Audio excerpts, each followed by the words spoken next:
ಅವರಿಗೆ 8ನೇ ಜ್ಞಾನಪೀಠ ಪ್ರಶಸ್ತಿಯನ್ನು ತಂದುಕೊಟ್ಟಂತ ಬೆಳಗಾವಿ ಜಿಲ್ಲೆಯ ಹುಕ್ಕೇರಿ ತಾಲೂಕಿನ ಗೋಡಗೇರಿ ಗ್ರಾಮದ ಹೊಳೆ ಸಾಲಿನ ಕುವರ ಡಾಕ್ಟರ್ ಚಂದ್ರಶೇಖರ್ ಕಂಬಾರ್ ಅವರಿಗೆ ಜನ್ಮದಿನದ ಹಾರ್ದಿಕ ಶುಭಾಶಯಗಳು. ಅದರ ಪ್ರಯುಕ್ತ ಅವರ ಕಿರುಪರಿಚಯ. ಹೆಸರು ಡಾಕ್ಟರ್ ಚಂದ್ರಶೇಖರ್ ಕಂಬಾರ್.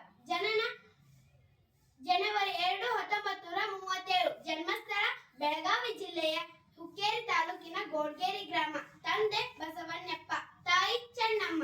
ಅವರ ಧರ್ಮಪತ್ನಿಯ ಹೆಸರು ಸತ್ಯಭಾಮೆ. ಮಕ್ಕಳು: ಮಗ ರಾಜಶೇಖರ, ಹೆಣ್ಣು ಮಕ್ಕಳು ಜಯಶ್ರೀ, ಗೀತಾ ಮತ್ತು ಚೆನ್ನಮ್ಮ.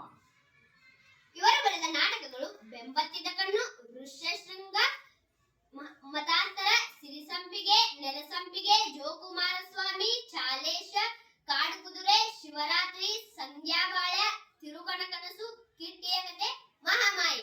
ಒಟ್ಟು 25 ನಾಟಕಗಳು. ಮಹಾಕಾವ್ಯ ಚಕೋರಿ.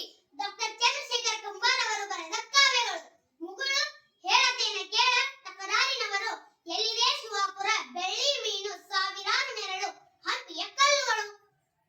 ಕಾದಂಬರಿಗಳು: ಅಣ್ಣ ತಂಗಿ, ಕರಿಬಾಯಿ, ಸಿಂಗಾರವ ಮತ್ತು ಅರಮನೆ, ಶಿಖರ ಸೂರ್ಯ, ಶಿವನ ಡಂಗುರ.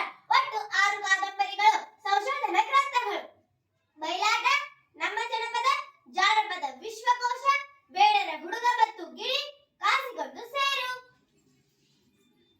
ಪ್ರಶಸ್ತಿಗಳು: ಕನ್ನಡ ಸಾಹಿತ್ಯ ಪರಿಷತ್ ಪ್ರಶಸ್ತಿ, ಕಾಳಿದಾಸ ಸಮ್ಮಾನ ಪ್ರಶಸ್ತಿ, ಕೇಂದ್ರ ಸಾಹಿತ್ಯ ಅಕಾಡೆಮಿ ಪ್ರಶಸ್ತಿ, ಕೇಂದ್ರ ಸಂಗೀತ ಮತ್ತು ನಾಟಕ ಅಕಾಡೆಮಿ ಪ್ರಶಸ್ತಿ, ದೇವರಾಜ್ ಅರಸ್ ಪ್ರಶಸ್ತಿ, ನಾಡೋಜ ಪ್ರಶಸ್ತಿ, ಪದ್ಮಭೂಷಣ ಪ್ರಶಸ್ತಿ, ಪಂಪ ಪ್ರಶಸ್ತಿ, ಸಂತ ಕಬೀರ ಪ್ರಶಸ್ತಿ, ಪದ್ಮಶ್ರೀ ಪ್ರಶಸ್ತಿ, ಕಮಲಾದೇವಿ ಚಟ್ಟೋಪಾಧ್ಯಾಯ ಪ್ರಶಸ್ತಿ, ಮಾಸ್ತಿ ಪ್ರಶಸ್ತಿ, ಕರ್ನಾಟಕ ರಾಜ್ಯೋತ್ಸವ ಪ್ರಶಸ್ತಿ, ಟ್ಯಾಗೋರ್ ಪ್ರಶಸ್ತಿ, ಜ್ಞಾನಪೀಠ ಪ್ರಶಸ್ತಿ, ಕರ್ನಾಟಕ ರಾಜ್ಯೋತ್ಸವ ಪ್ರಶಸ್ತಿ ಮುಂತಾದವು.